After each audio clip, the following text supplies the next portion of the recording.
nuestra vida está hecha de elecciones, grandes y pequeñas. A veces, una sola elección puede determinar la vida por completo. Este dilema, de hecho, surgió desde los tiempos del primer hombre, Adán. Nos muestra que el ser humano es un ser que enfrenta decisiones. ¿Comer del árbol del conocimiento del bien y del mal? ¿Hacerle caso a Satanás? ¿Rechazar a Dios y caer en desobediencia? ¿O más bien abstenerse de comer de ello? Y así, ¿vas a vivir una vida en obediencia a la palabra de Dios? Adán, en ese momento, se encontraba ante esta elección. Lamentablemente, comió del árbol, le hizo caso a Satanás y desobedeció a Dios. Como resultado, no solo él mismo pereció, sino que todas las generaciones venideras y la humanidad entera quedaron bajo el yugo del poder del pecado y la muerte. Por otro lado, ¿qué hay de Jesús? Él, en cada elección, obedeció plenamente la palabra de Dios, su voluntad. Como resultado, a través de la cruz y resurrección, no solo resucitó Él mismo, sino que también abrió el camino de la vida para toda la humanidad. Así, la elección no solo afecta la vida de una persona, puede incluso conducir a resultados que, en efecto, determinarán el rumbo de la vida y el destino eterno de toda la humanidad. Aunque esto no se compara, existe un ejemplo que demuestra cómo la decisión de un individuo puede influir en el curso de la historia mundial. Ocurrió durante el estallido de la Primera Guerra Mundial. Un soldado alemán fue herido de bala. Estaba herido y caído en el suelo, pero fue un soldado británico de nombre Henry Tanday quien descubrió a este militar alemán, a un hombre herido y caído. ¿Pero no era un enemigo? Si este individuo lograse sortear esa situación crítica, podría llegar a asesinar a sus compañeros soldados británicos y ocasionarles un daño considerablemente mayor, ¿verdad? Entonces, ¿no debería haberle disparado para matarlo o tomarlo prisionero? Sin embargo, este Henry Tanday sintió lástima por el soldado alemán. Le dio compasión y pensó, él también es un joven como nosotros. ¿Qué culpa tiene de haber sido arrastrado hasta aquí para ser carne de cañón en esta guerra? Así que simplemente lo dejó allí y se fue. Pasaron 20 años. Ese soldado alemán que estuvo a punto de morir, que se recuperó de sus heridas, se convirtió 20 años después en el líder de Alemania. Él logró cautivar por completo los corazones de la nación. Su lema era, logremos el resurgimiento de la gran nación germana. Él proclamó a viva voz sus ideales y emprendió una guerra contra toda Europa. En esta guerra, 60 millones de personas perdieron la vida. Era Hitler, el autor intelectual del mal de la Segunda Guerra Mundial. Queridos hermanos, hace 20 años, si el soldado británico Henry Tanday, en lugar de matar a Hitler, quien estaba herido, hubiera elegido tomarlo como prisionero, la Segunda Guerra Mundial, quizás, no habría llegado a producirse. Las trágicas e inmerecidas muertes de 60 millones de personas inocentes quizás no habrían ocurrido. La elección de una sola persona manejó a su antojo la historia. Amados, no hay que mirar lejos. ¿Acaso no nos sucede igual? ¿Cómo vivimos en este momento? La suma total y el resultado de las elecciones que hice en el pasado, eso es exactamente quien soy el día de hoy. Por ejemplo, ¿cómo decidiste emplear tu tiempo? ¿Qué amistades cultivaste? ¿Qué clase de matrimonio contrajiste? ¿Qué trabajo y qué profesión elegiste para ti? ¿Cómo viviste cada día? Esas elecciones, grandes y pequeñas, se entrelazan como hilos, la trama y la urdimbre, para tejer lo que es nuestra existencia, nuestra vida de hoy.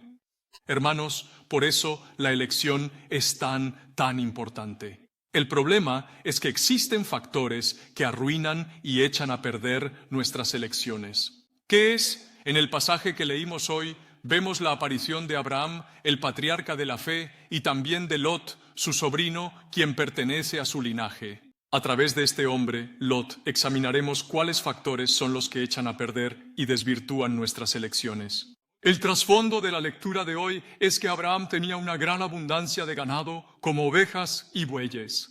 En términos de hoy, era un magnate, y lo mismo pasaba con Lot, el sobrino. El ganado era abundante. La dificultad radicaba en que los pastizales y el agua en la tierra de Canaán, donde ahora habitaban, resultaban insuficientes. Por esta razón, las peleas entre los pastores de Abraham y los de Lot se volvieron frecuentes, casi a diario. Finalmente, Abraham le propone a Lot: sobrino, si seguimos así, nuestra relación se dañará. No continuemos así. Es momento de que nos dividamos. Así no se dañará nuestra relación y el ganado también podrá sobrevivir, ¿no crees? Tu tío te dejará elegir primero. Sobrino, te doy la oportunidad de elegir. Elige tú primero la región a la que quieres ir. Yo me dirigiré hacia el lado opuesto. Y así, Lot es el que selecciona el lugar donde va a residir. Sin embargo, esa elección que hizo Lot termina arruinando su vida por completo. Y la destruye por completo, de tal manera que ya no se puede hacer nada al respecto.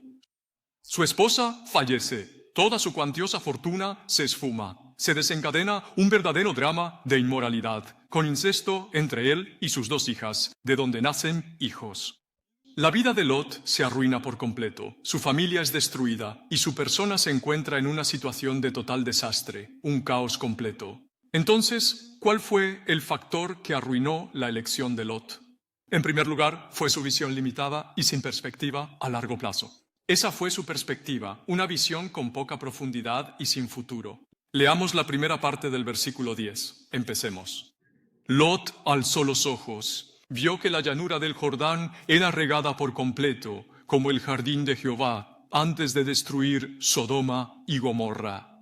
Amén. Habiendo hecho caso a las palabras de su tío Abraham. ¡Qué agradecido! Mi tío.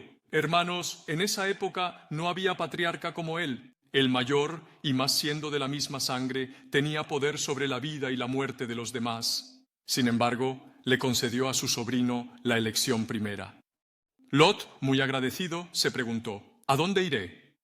Sin embargo, al levantar la mirada, el lugar que contempló era la región de Sodoma y Gomorra. En la imagen se observa que la vasta extensión de la región baja del río Jordán, aunque no es un mar, fue denominada así por los cananeos. En ese tiempo, ellos no conocían los mares, por lo que usaron ese concepto amplio para referirse a aquel lugar. Pero, ¿no ven ahí la región del Mar Muerto, el Mar de la Muerte? Si miran a su alrededor, ¿no es todo de color ocre? Por eso. Para nosotros es un concepto poco familiar. Aquí, si caminamos por el vecindario, el arroyo Dorimcheon fluye, y en el campo pequeños arroyos abundan. El gran río Han también corre. Para nosotros, la presencia de estas corrientes de agua es en extremo habitual. Pero ¿cómo es allá? Como vimos en el mapa de la tierra de Canaán, es de color ocre. Aparte del río Jordán, no hay absolutamente nada más, nada. El Jordán es el único lugar donde fluye el agua desbordante de vida y prosperidad. Hasta el Mar Muerto, en el Bajo Jordán, en los tiempos de Abraham y Lot, no era salado como ahora, como lo tiene hoy. La vida acuática era abundante y rebosante. Y era un río de una calidad excepcional, donde la gente podía dedicarse a la pesca a gusto y disfrutar de una gran prosperidad sin limitaciones. El domingo pasado, tuve el privilegio de predicar en la iglesia coreana de Las Vegas, Nevada, donde un compañero más joven ejerce su pastorado. Si manejas desde California, por unas 4 horas, a una velocidad de 120 kilómetros por hora. Se llega a Las Vegas y el trayecto hacia allá es vaya verdaderamente. Pensé, esto es como la tierra de Canaán, la bíblica. El desierto que contemplamos hoy, tan completamente desolado, no encuentra comparación alguna. Es una tierra enorme y vasta, sin embargo, por más que busques. No hay ni un riachuelo. Aunque camines sin cesar, solo encontrarás una desolada región desértica. Por esta razón, ningún árbol prospera adecuadamente, y solamente unas pocas malas hierbas con fuerte vitalidad se esparcen por el suelo o se adhieren a él de manera irregular, brotando aquí y allá. Es una tierra tan inmensamente vasta que cualquiera de nosotros la envidiaría profundamente. Sin embargo, al ser una zona subdesarrollada y sin recursos hídricos, permanece desolada, abandonada como un yermo desértico. Hermanos, si esta es la situación hoy, en el siglo XXI, ¿cómo no habría de serlo vivir hace miles de años en la árida y desértica tierra de Canaán? El agua era esencial, por eso a Lot le atrajo la región de Sodoma, visible desde el río Jordán. Y eligió ese lugar, pensó, aquí mi familia podrá vivir bien, sin preocupaciones. Podré criar a mis hijas con esmero, podré mantener a todo mi ganado sin inquietarme por la falta de agua. ¿Cuál era el problema? El problema radicaba en que, poco tiempo después, Dios aniquilaría completamente la región de Sodoma y Gomorra con fuego y azufre. Después, versículo 13. Los de Sodoma eran inicuos, grandes pecadores ante Jehová. Amigos, la Biblia menciona a los pecadores, pero no grandes pecadores. Dios mismo, quien observaba el mundo entero, consideró a Sodoma tan extremadamente perversa que la calificó como de grandes pecadores. Esa era precisamente la gran maldad de la gente de Sodoma. De esta forma, Lot fundamentó su juicio solo en lo que sus ojos veían en el instante. No pudo ver lo que había más allá, ni la situación que se avecinaba en el futuro cercano. Y eso fue lo que llevó su elección al fracaso. Como resultado, terminó entrando en Sodoma, mezclándose con la gente pecadora y fue destruido por el juicio de fuego y azufre. Acabó en la ruina, apenas salvó su vida, pero todo lo demás fue un desastre total. Conozco a una mujer. Al momento de casarse, lo que ella consideró no fue el carácter de la persona que se convertiría en su cónyuge. Tampoco en su fe, ni siquiera en sus capacidades. Ella se fijó en una sola cosa. Vio el edificio que tenían los padres del novio. Pensó, si hereda ese edificio, como es hijo único, yo también podré vivir cómodamente toda la vida. Así que se casó, pero poco tiempo después los problemas comenzaron a surgir. Durante el breve noviazgo no había notado los graves defectos de carácter que tenía su esposo y se dio cuenta de que la historia de vida que le contaron sobre su prometido y la realidad eran muy diferentes. De eso se dio cuenta, incluso el edificio, que había sido la condición más importante.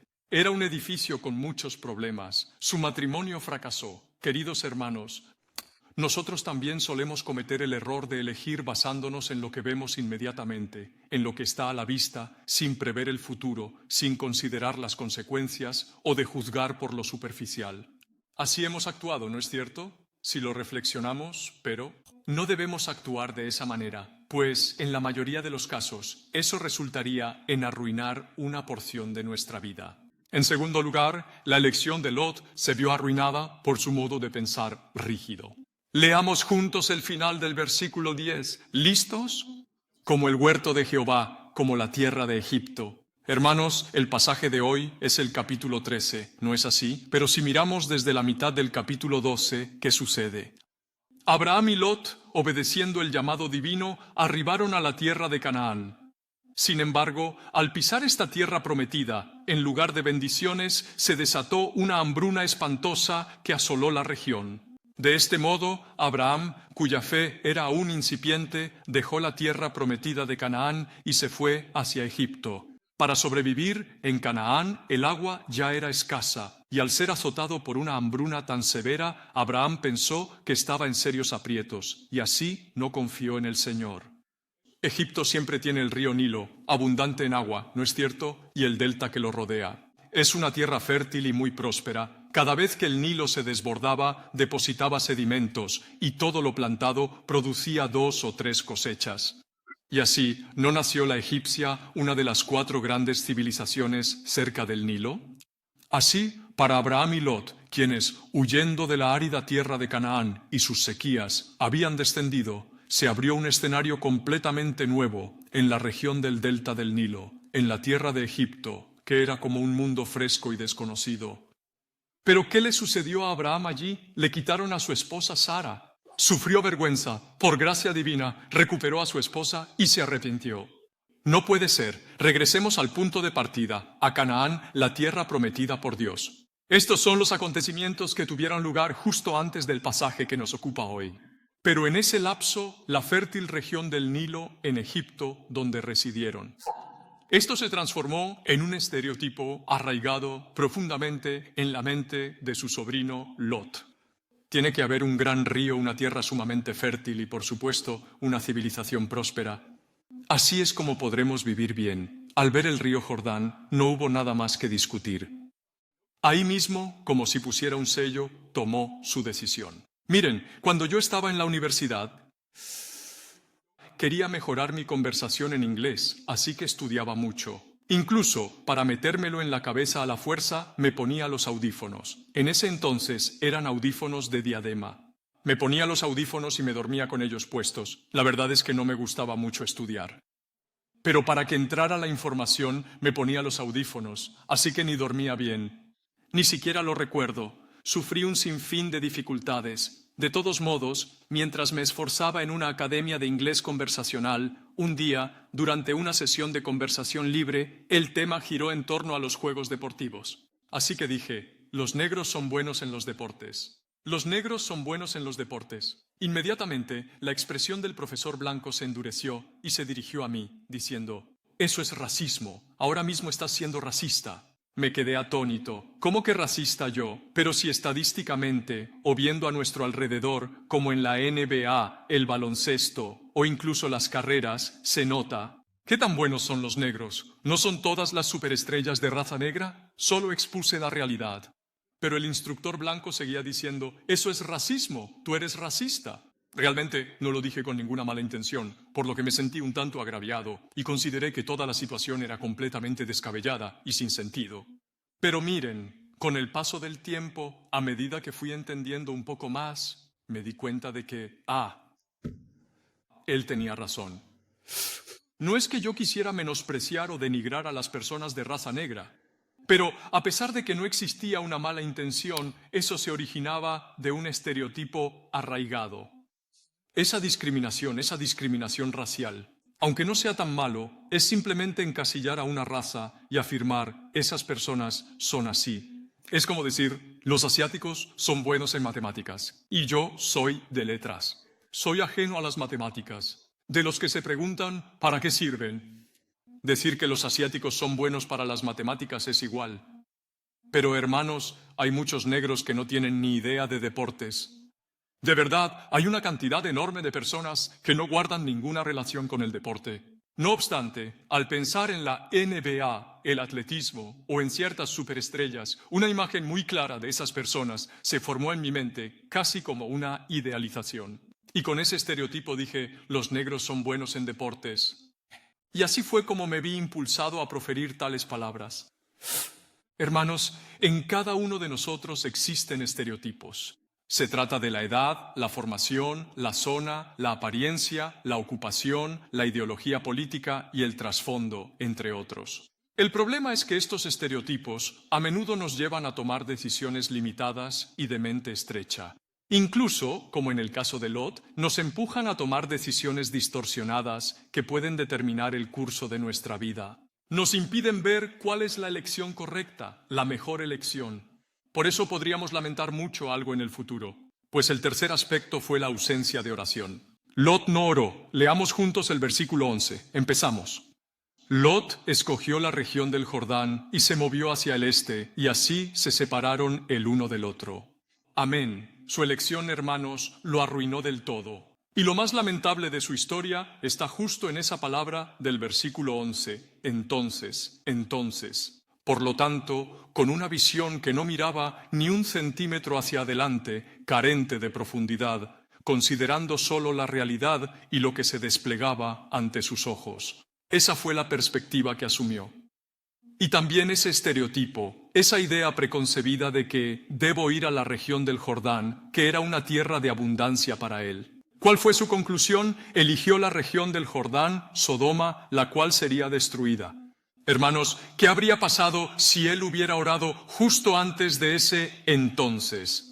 Si se hubiera tomado un tiempo considerable para orar seriamente ante la presencia de Dios, dedicándole un tiempo a sentarse con seriedad y tranquilidad, seguramente el Espíritu Santo le hizo ver, Lot, así como lo ves con tus ojos y de acuerdo a tu estereotipo, la ribera del Jordán, Sodoma y Gomorra es una zona muy fértil.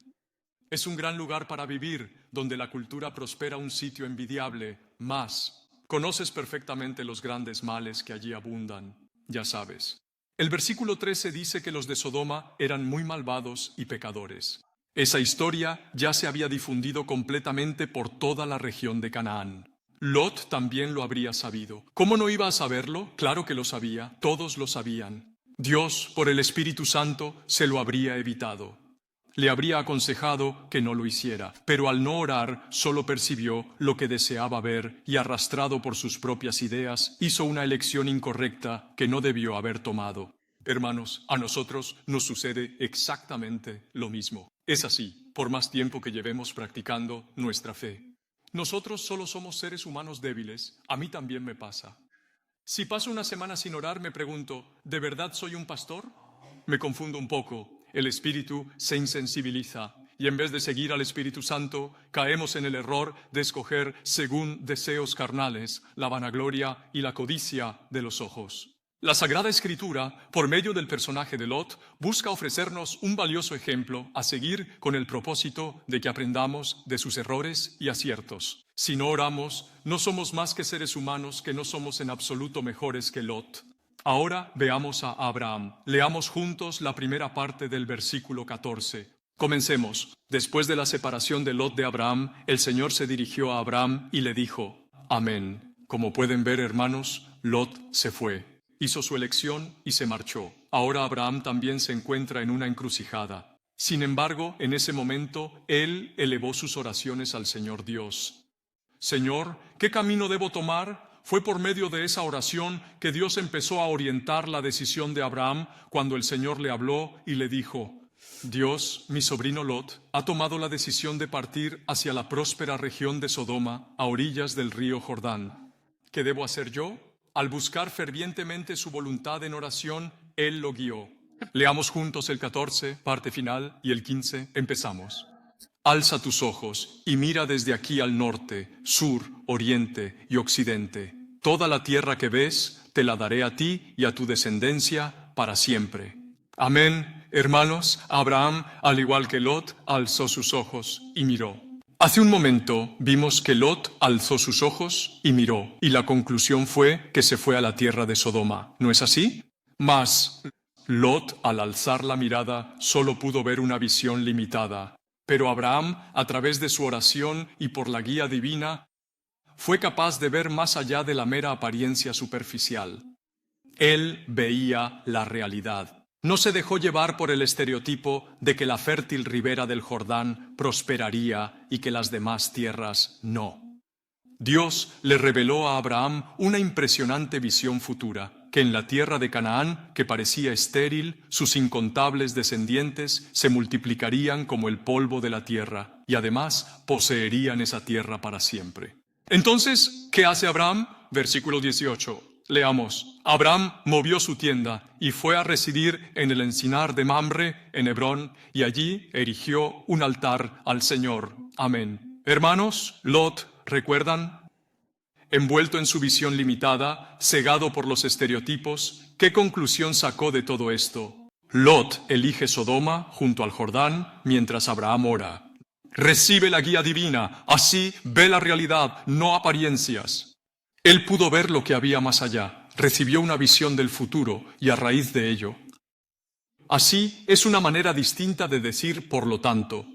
Un sinónimo, o sea, así selecciona la región de Hebrón en Canaán, la cual era estéril, pero hacia donde Dios lo condujo y guió.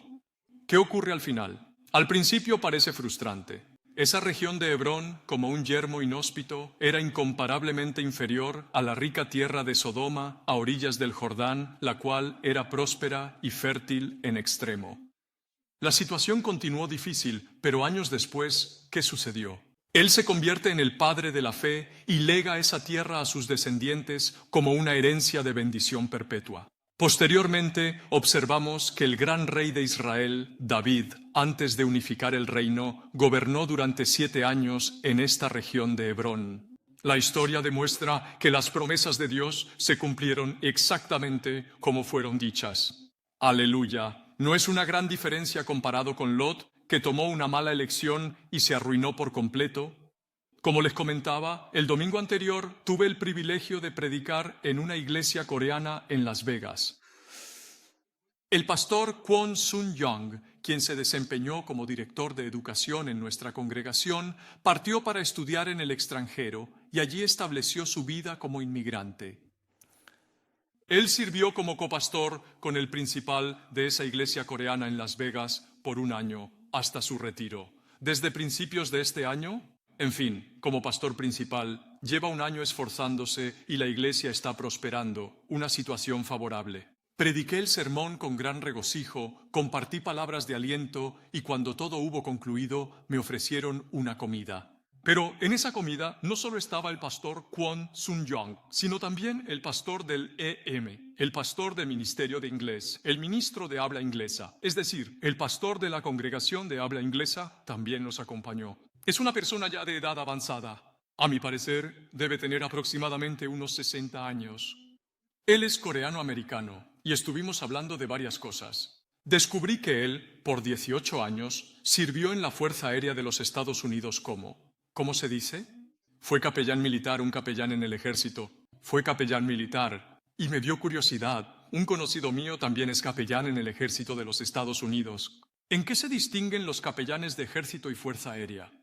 Le hice muchísimas preguntas sobre eso y también sobre varias otras cosas. Este hombre, además, fue desplegado en misiones internacionales, sirviendo como capellán en Kuwait. Y también en nuestro país, en Osan, se encuentra una de las bases de la Fuerza Aérea más grandes de toda Asia.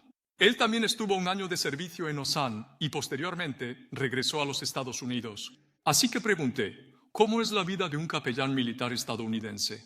Me dijo que es excelente. Los soldados, realmente te unes a ellos por completo, escuchas sus problemas, los animas y les das orientación.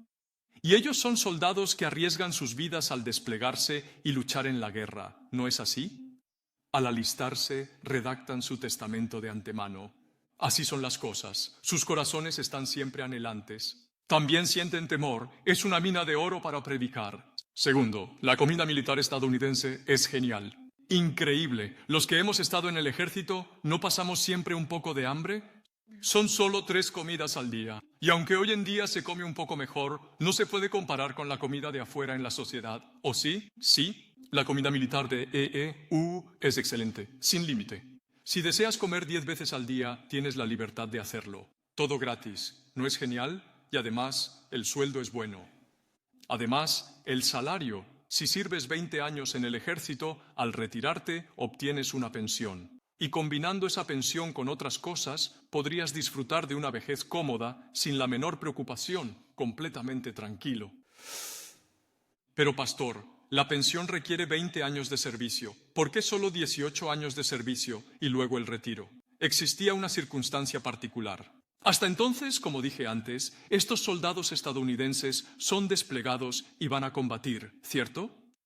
Así que, ya sea en Irak, Afganistán o Kuwait, ellos se dirigían a diversos lugares y combatían arriesgando su vida. Por esta razón, aunque pudiera parecer que la disciplina era poco estricta, en verdad se encontraba muy firmemente consolidada. La disciplina estaba establecida. Antes, aunque hubiera gays, lesbianas u homosexuales en el ejército estadounidense. Aún así, no podían expresarlo abiertamente. Fue durante la presidencia de Obama que la disciplina militar se desmoronó completamente. Soy gay, soy lesbiana, no me toques. Hago lo que quiero. Como reformaron la ley militar de esa manera, ahora pueden revelarlo libremente. Hagan lo que hagan, es absolutamente imposible tocar a esa gente. Sin embargo, un día, 2 militares se presentaron ante este pastor. Ambos eran homosexuales y deseaban contraer matrimonio. Le pidieron al pastor que oficiara su boda, no sé por qué. Podrían haberlo hecho ellos mismos. ¿Por qué buscar a un pastor para que oficiara la ceremonia? Si este capellán militar decía, soy pastor. ¿Qué están diciendo? ¿Cómo puedo yo reconocer la homosexualidad que la Biblia condena y oficiar su boda? No puedo, si decía eso. Debido a la ley militar impuesta por la administración de Obama, este pastor no tuvo otra opción más que ser dado de baja deshonrosamente. Una baja deshonrosa, eso sigue vigente hoy. Aunque Trump intentó reformarlo, no fue posible. Y así se inició el dilema de este pastor. Incluso algunos compañeros capellanes le decían, si aguantas solo 2 años más como capellán, cumples 20 años de servicio y recibes tu pensión, ¿verdad? Tienes tu futuro asegurado, pero si dejas el ejército, ahora no recibirás ni un centavo de pensión. Esto no es un problema de tu fe, en realidad es una cuestión del sistema social. Es un problema social, simplemente oficiemos. Y luego recibes tu pensión y vives cómodamente, ¿verdad? Incluso entre sus compañeros capellanes había quienes le daban ese consejo, pero por la palabra de Dios y la conciencia de su fe simplemente no pudo hacerlo. Así que pasó días sumido en profunda angustia. En ese momento su esposa le dio valor. Cariño, debemos seguir la palabra de Dios, ¿no? Si tomas esa decisión y terminamos desamparados en la calle, no me quejaré ni te recriminaré, nunca te lo reprocharé. Dios se hará cargo de todo, créeme. Él proveerá para nosotros. Y además, Él tenía dos hijos, papá, tú nos enseñaste la Biblia y predicaste según sus enseñanzas. Por eso, papá, toma tus decisiones según esas palabras, como siempre lo hiciste. Nosotros te apoyaremos incondicionalmente. Y así fue. Al cumplir 18 años, cuando le faltaban solo 2 para obtener su pensión, lo dejó todo, se retiró voluntariamente y se licenció. No recibió ni un céntimo de pensión. Por eso me invadió una profunda tristeza, pero al mismo tiempo comprendí que era un hombre excepcional y sumamente digno de mi admiración. Entonces sentí la necesidad de brindarle consuelo a ese pastor. Le dije: pastor, aún así, sus 2 hijos conservarán en sus corazones a lo largo de toda su vida el valioso ejemplo de un pastor al que aferrarse, ¿no es cierto?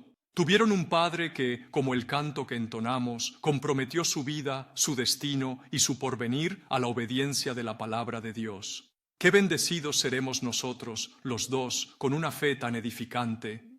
Pastor, lo hizo usted de maravilla. Eso le expresé, y él contestó: sí, aunque no recibí pensión, Dios me ha permitido seguir adelante de algún modo. Mírenme, hoy incluso he llegado a ser pastor de un ministerio en inglés. ¿No es verdad que Él me permite servir aquí? Y además, Dios ha bendecido a mi hijo y a mi hija con muchas cosas extra. Me dijo eso, y al oírle, comprendí que cualquier profesional de la industria te desearía entrar en esas empresas líderes mundiales. Y los hijos e hijas de aquellos que hacen cola para entrar en esas compañías están allí, prosperando a lo grande. Amados hermanos, en nuestras vidas llegan momentos de elección. Las decisiones que tomamos, grandes o pequeñas, van moldeando nuestra vida. La vida no es una elección, aunque pueda parecer difícil, frustrante y que no se vislumbra el futuro. Anhelo que elijan recibir la guía de Dios a través de la oración. Por favor, eviten la equivocación de elegir sin orar, cediendo a lo visible o a estereotipos. Ese camino solo conducirá a la ruina de nuestras decisiones y conforme pase el tiempo estaremos inevitablemente sumidos en el arrepentimiento y la lamentación por esas elecciones que hicimos. Es crucial elegir sabiamente a partir de mañana. Desde el lunes hasta el viernes, durante 5 días a la semana, por 3 semanas consecutivas, desde las 8:30 hasta las 10 de la noche, realizaremos una vigilia de oración especial de fin de año. Como sentí que Dios puso esto en mi corazón durante la oración, simplemente lo anuncié el viernes. Lo improvisé el viernes, así que no pude prepararlo muy bien. No será gran cosa. Es una invitación para quienes deseen venir a orar. Que vengan quienes busquen guía y gracia divina en oración. No será algo ostentoso, mas confío en que la gracia divina, al derramarse sobre el orante, nos brindará respuestas asombrosas y milagrosas, superando toda expectativa. Espero que a través de este tiempo puedan cerrar bien este año difícil y a la vez convertirse en personas del Espíritu Santo para enfrentar las decisiones grandes y pequeñas del nuevo año. Que a través de esas elecciones todos nuestros hermanos puedan disfrutar de la maravillosa gracia de Dios. Se los pido en el nombre de Jesús. Oremos un momento. Al orar, primero, meditando en la palabra, pidamos: Dios, ayúdame a ser una persona de fe que elige bien. Y segundo, tras esta oración, celebraremos la Santa Cena. Señor, aunque no soy digno de recibir el pan y la copa que simbolizan tu cuerpo quebrantado y tu sangre derramada en la Santa Cena, me acerco a ti por tu gracia. Dios, permite que a través de este sacramento eucarístico reciba la bendición que tienes preparada para mí. Oremos un momento por ello.